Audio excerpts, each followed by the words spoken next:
Bye and large जो जड़ थी ना वो तो पकड़ ली गई है और गिरा दी गई है, और ये बाकी जो ब्रांचेस हैं वो दे आर वेरी इररिलेवेंट, मतलब उनकी कोई रेलेवेंस इवन फॉर डिस्कशन भी नहीं है। अकाउंटेबिलिटी तो छोटे से लेके बड़े तक की हो रही है, तो उस अकाउंटेबिलिटी में कुछ चीजें एड्रेस हो गई, कुछ होनी होंगी, बट बाय एंड लार्ज एक ऐसा काम किया हुआ था जिससे पाकिस्तान की तकदीर बदलने जा रही है।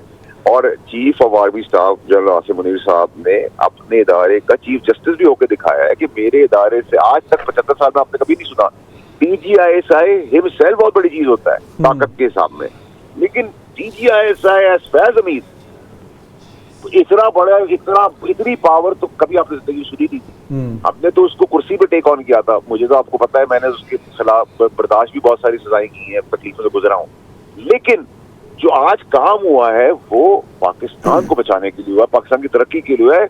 और आज इमरान खान साहब को कि आपने बैकबोन तोड़ी, ये अभी जिन बूतों की बारी भी आनी है, अभी उसके साथ जो पुष्ट बनाए आज के दिन भी कर रहे हैं, ये जो बाप बने हुए पाकिस्तान के। फैसल साहब, ये जो आपने इस्तेलाह इस्तेमाल किया है कि इमरान खान साहब की बैकबोन तोड़ी है, ये बहुत बड़ा आपने जुमला दिया है।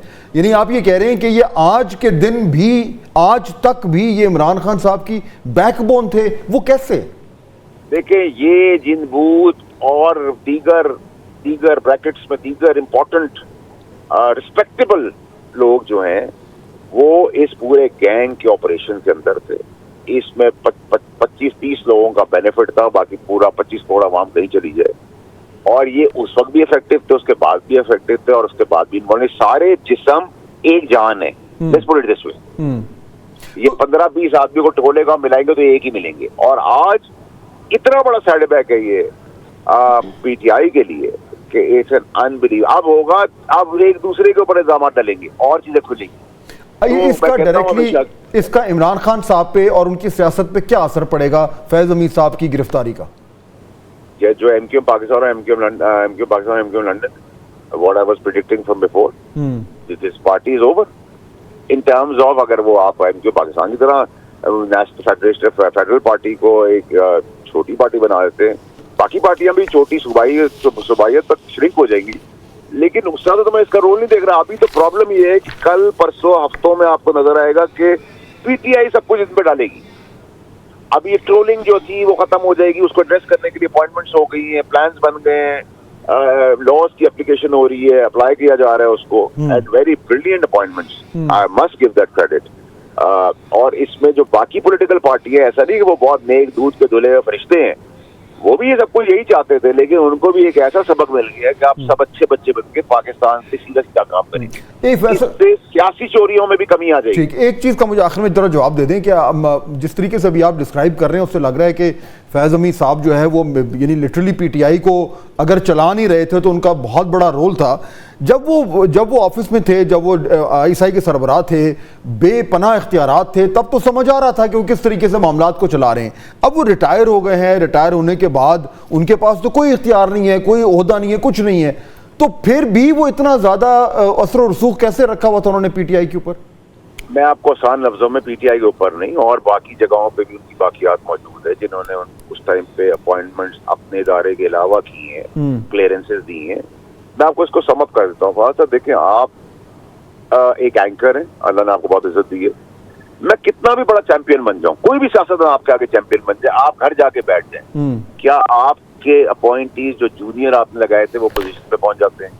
क्या आपको कोई बीट कर सकता है आपके प्रोफेशन में, even if you are retired? No, your powers, आपकी पावर्स जो 100% थी उस टाइम पे कुर्सी पे बैठ के, वो श्रिंक होके 50-60% पे रहती है, आपका इन्फ्लुएंस रहता है।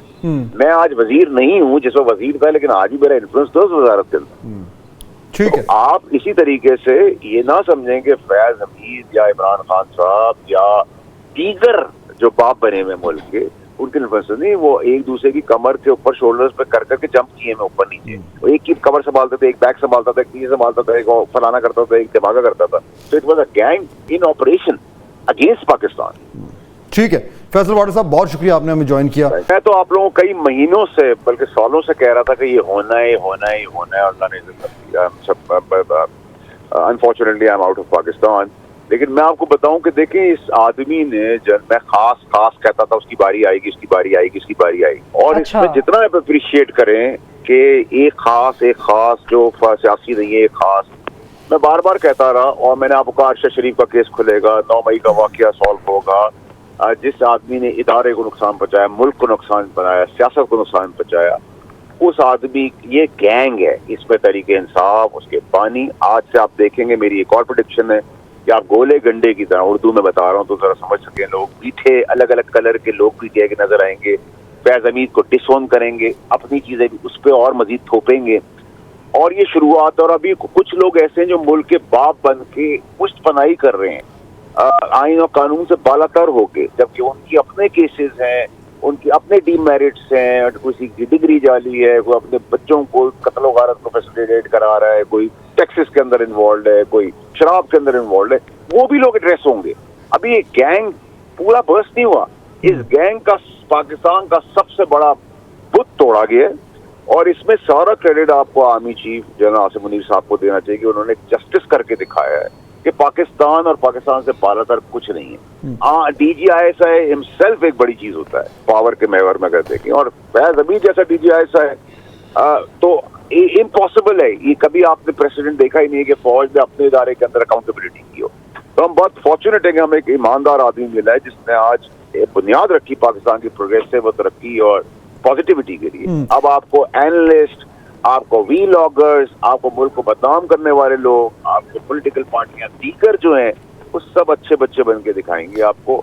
और जो बौने हैं, जो पुष्टपनाही कर रहे हैं अपनी जगहों पे बैठकर, वो भी एड्रेस होंगे कि उनको एक्चुअली अपना, अब वो मुल्क के बाप बने, उनको अपना बाप याद आएगा। फैसल साहब ये बताइए, हाँ ये बताइए कि ये जो इसमें जो 2 चार्जेस जो ISPR की प्रेस रिलीज आई है उसमें 2 चार्जेस हैं, लेकिन जो दूसरा है कि रिटायरमेंट के बाद भी वो इस तरह की कार्रवाइयों में मुलव्विस थे जिससे क्लियरली आर्मी एक्ट की वायलेशन हो रही है। तो क्या इसका मतलब है कि रिटायरमेंट के बाद भी ये PTI के साथ जुड़े हुए थे और वो कार्रवाइयां हैं, ये इशारा किस तरफ है?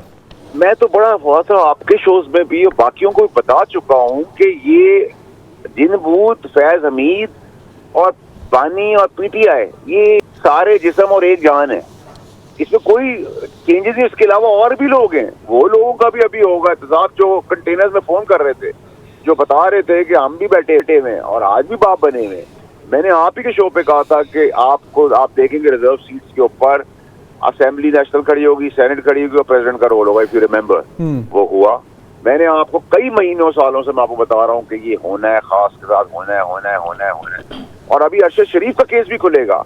अभी पाकिस्तानी कौम को पता चलने की जरूरत है कि अरशद शरीफ इदारों को नुकसान, पाकिस्तान को नुकसान, सियासत को नुकसान, फाइनेंशियल नुकसान 9th में, ये सब वन गो में एड्रेस होने जा रहे हैं।